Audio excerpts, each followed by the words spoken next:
El Señor esté con ustedes. Y con tu espíritu. Les proclamo la buena nueva de nuestro Señor Jesucristo, según San Juan. Gloria a ti, Señor.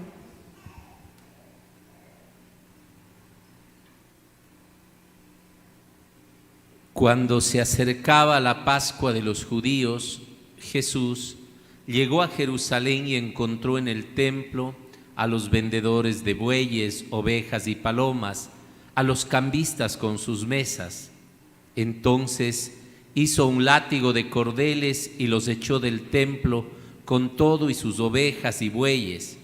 A los cambistas les volcó las mesas y les tiró al suelo las monedas. Y a los que vendían palomas les dijo: quiten todo de aquí y no conviertan en un mercado la casa de mi Padre. En ese momento sus discípulos se acordaron de lo que estaba escrito: el celo de tu casa me devora. Después intervinieron los judíos para preguntarle: ¿qué señal nos das de que tienes autoridad para actuar así? Jesús les respondió: destruyan este templo y en 3 días lo reconstruiré. Replicaron los judíos: 46 años se ha llevado la construcción del templo, ¿y tú lo vas a levantar en 3 días? Pero él hablaba del templo de su cuerpo.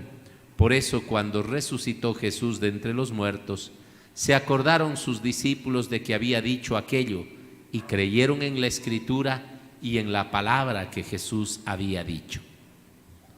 Palabra del Señor. Gloria a ti, Señor Jesús. Queridos hermanos, hoy se celebra una fiesta que es la dedicación de la Basílica de Letrán, de San Juan de Letrán. En Roma existen 4 grandes basílicas y son las basílicas grandes también de la cristiandad, 4 de los templos más importantes. El uno es la Basílica de San Pedro, en donde muchas veces ustedes habrán visto o inclusive participado de la Eucaristía del Papa, ¿no? Digamos, es la catedral madre, la basílica madre del mundo cristiano. Y existen las otras 3, la de San Pablo, extramuros, la de Santa María la Mayor y esta dedicada a San Juan, ¿no?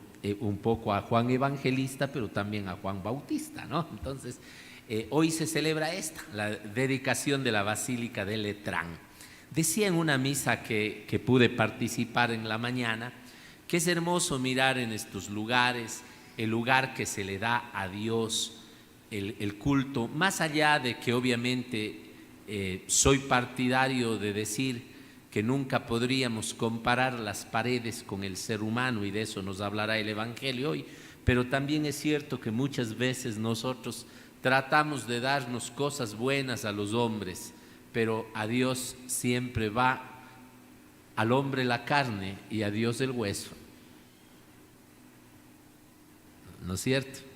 Muchas veces a Dios le tenemos en un segundo plano. La grandiosidad de estas basílicas nos recuerda toda esa intención del hombre por poner o plasmar a través de lo material el lugar digno para Dios. Y eso ha habido siempre, ¿no? Que no quiero juzgar esté bien o esté mal, quiero juzgar cómo estamos haciendo nosotros las cosas para entender el templo en el que debe habitar Dios. Y para eso nos va a ayudar también muchísimo la primera lectura que hemos escuchado de la carta de San Pablo a los Corintios y por supuesto el Evangelio de San Juan que hoy acabamos de escuchar. Hay 2 errores. Crees que porque Dios no más es, ya, pues, más que. Mientras que el hotel tiene que ser 5 estrellas, la casa tiene que haber lujo, el bar hermoso y la gruta más que, ahí pongamos nomás cualquier imagen, ¿no? O sea, ese es el un extremo. Pero podemos caer en el otro, en pensar que lo material es lo que le va a agradar a Dios y entender que el templo es estas paredes y que las decoramos, si es posible, con oro, aunque eso implique el sufrimiento del ser humano. Ese es el otro extremo que está mal. Es lo que le pasaba al pueblo judío. Para el pueblo judío, los cimientos de su fe estaban basadas en ciertas estructuras. La una era el templo, la otra era la ley y la otra era el sacerdocio. Estos tres grandes pilares constituían la religión. Y entonces el lugar en donde estaba Dios y en donde estaba el Santo de los Santos y que tenía toda la grandiosidad, sobre todo en la época de Salomón, era el templo. Allí estaba todo y la gente se portaba muy bien. Hoy no nos hemos equivocado muchas veces algunos cristianos en eso tampoco. Venimos a la iglesia y tenemos una carita de santidad acá adentro. Alguna vez sí vi un marido que peleaba con la mujer en la iglesia. Bueno, no peleaba, pero era...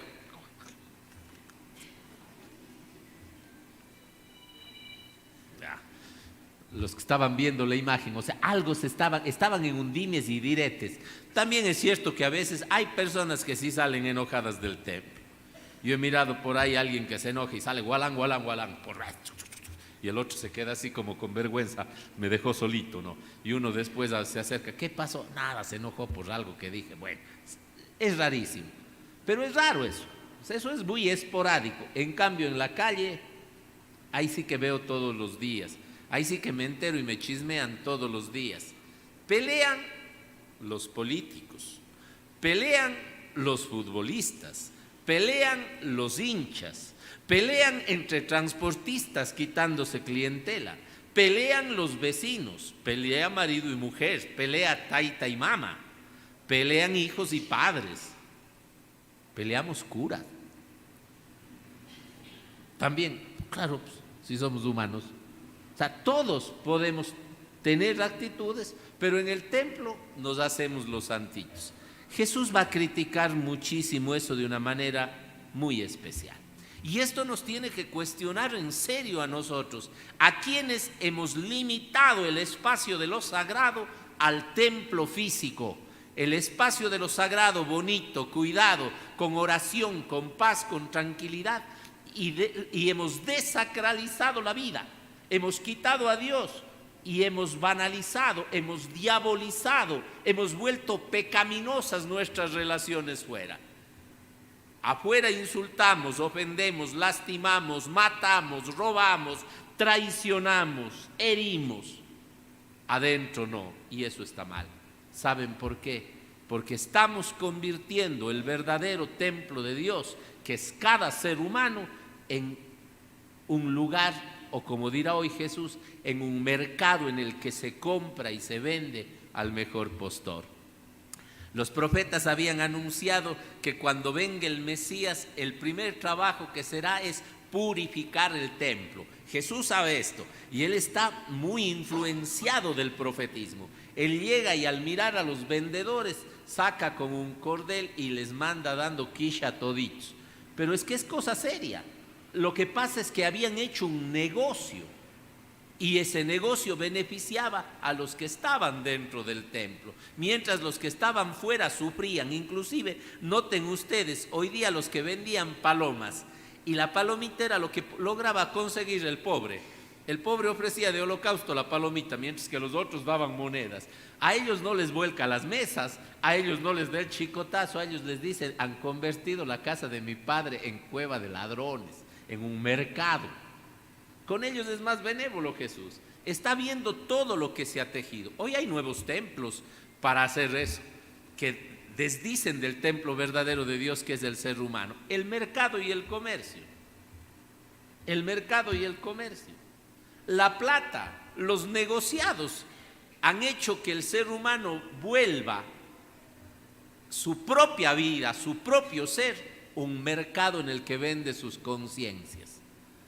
Hoy día yo creo que si Jesús viviría en el Ecuador, entraría con ese chicote a las cortes, a los juzgados, a las fiscalías, a las asambleas, a Carondelet, a los ministerios, a los hospitales, a las escuelas, a las iglesias también, una que otra, no crean que no, y con la misma fuerza diría, han convertido en un mercado en que se venden, como dice ese poema, amores, libertades, conciencias, cargos, puestos, dignidad. Pasaría también por nuestras calles de Cuenca y del mundo entero, en donde se compra y se vende a seres humanos en la prostitución, en una relación laboral mal pagada, porque no se sabe reconocer el derecho del trabajador con justicia.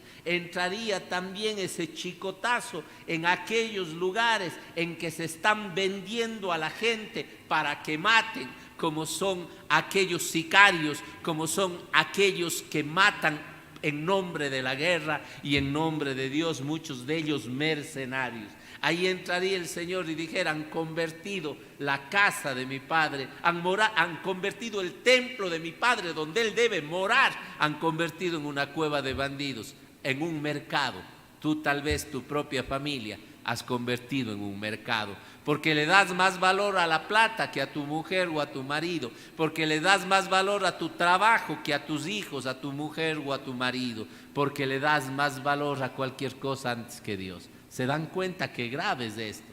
Porque cuidamos de estos templos, porque los embellecemos, y empecé diciendo que no está mal, pero lo que está mal es que esto lo mantengamos hermoso y afeemos nuestra conciencia, y afeemos nuestra dignidad, y afeemos nuestras relaciones interpersonales. Hoy Jesús nos da con chicote duro a cada uno de nosotros. La primera lectura de la carta de San Pablo nos mueve a la esperanza de poder construir algo mejor. San Pablo reconoce que no es obra de él. Lo que pasa es que a veces nosotros podemos creer que el reino de Dios, que el mundo, que la familia es obra nuestra. Nosotros simplemente podemos ser un implemento útil. Podemos ser un ladrillo, una piedra, nada más. ¿Quién es el cimiento? Cristo. San Pablo dice de manera clara, cada uno fíjese cómo va construyendo, porque nosotros simplemente vamos poniendo algo, aportando en algo para esto. El verdadero cimiento tiene que ser Cristo. Cristo es el cimiento.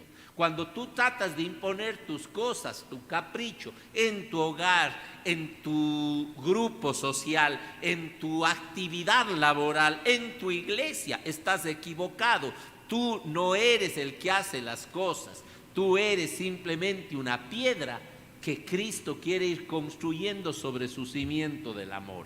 Y por eso entonces termina diciendo San Pablo, ¿no saben acaso ustedes que son el templo de Dios y que el Espíritu de Dios habita en ustedes? Y quien destruye el templo de Dios será destruido por el mismo Dios. Usted tiene que cuidar ese maravilloso templo, sabiendo que es de Dios, que pertenece a Dios. Eso nos hace pensar cosas serias frente a los absurdos que el mundo de hoy comete y que publicita. Aquí en el Ecuador está de moda ese diálogo y por eso me van a oír unas cuantas semanas hablar de eso. Cuando otros callen, el cristiano no debe callar. A ver, si es templo de Dios el niño que no ha nacido, no puedes matarlo con el aborto ni destruirlo, porque no es tuyo. La simiente de esa vida es Cristo. Tú simplemente has puesto tu colaboración. Entiendan eso, aborteros, asesinos de este país que imponen esas leyes y que quieren imponer otras. Entiendan eso, pseudo profesionales falsos y mentirosos que no pueden alargar la vida de un hijo suyo, de un padre suyo, y se atreven a decir desde la medicina, desde la ciencia, que no es nada la vida de un ser humano. Alarguen la vida de alguien que aman si es que pueden. Entiendan eso, leguleyos, filósofos falsos que no buscan la verdad y la mentira, que hablan de la eutanasia como una muerte dulce y digna, cuando cometes el peor homicidio que puedes hacer, porque conviertes también a otro en asesino de alguien que todavía tú no has podido dar vida, ni alargar, ni mandarlo antes de hora, porque no es tu vida. Perdonen que el padre Marcelo tenga que ser torpe, pero es que está de moda estos diálogos aquí en el Ecuador. Está de moda el templo del Espíritu Santo. entiende tú bien, este templo te lo dio Dios. El cirujano puede hacer 1000 operaciones, pero aunque me vista de mujer y tenga voz y tenga senos, tengo que ir algún rato cuando esté con próstata donde el urólogo, ¿no es cierto, doctor? Templo del Espíritu. No es que la familia la formo como me da la gana. Hoy el padre Marcelo está bien duro en estos temas, porque nos está recordando el Señor, quien destruye el templo de Dios. Pero eso también está para los vende drogas.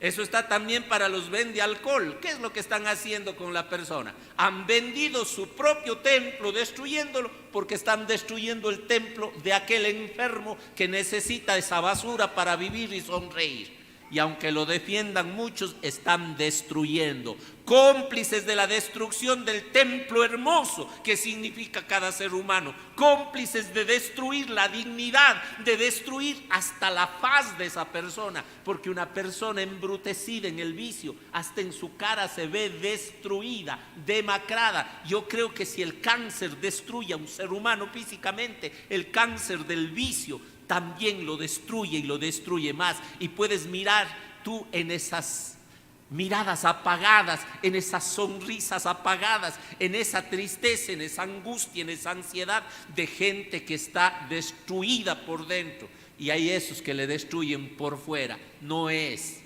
sino el templo de Dios el que estás destruyendo. Y habría que recordarles, es que hoy día nos da parejito. Al que asalta, golpeando, acuchillando, matando. Te llevas cosas y destruyes algo valioso, y no me refiero a la vida que mataste o cegaste con el puñal o con el revólver.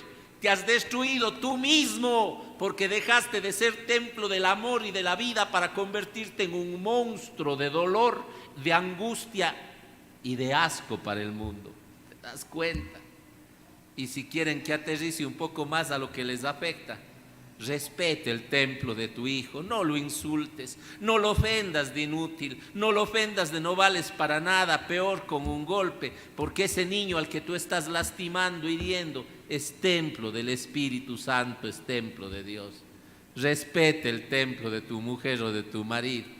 ¿Por qué le pegas? ¿Por qué le insultas? ¿Por qué ejerces sobre esa mente tanta violencia psicológica? Si es templo de Dios, ¿por qué tienes que lastimar? No hay derecho a lastimar a quien un día prometiste amar. No hay derecho. Al destruir al otro, te destruyes a ti mismo. ¿Se dan cuenta? Así es que lindo es cuidar el templo este.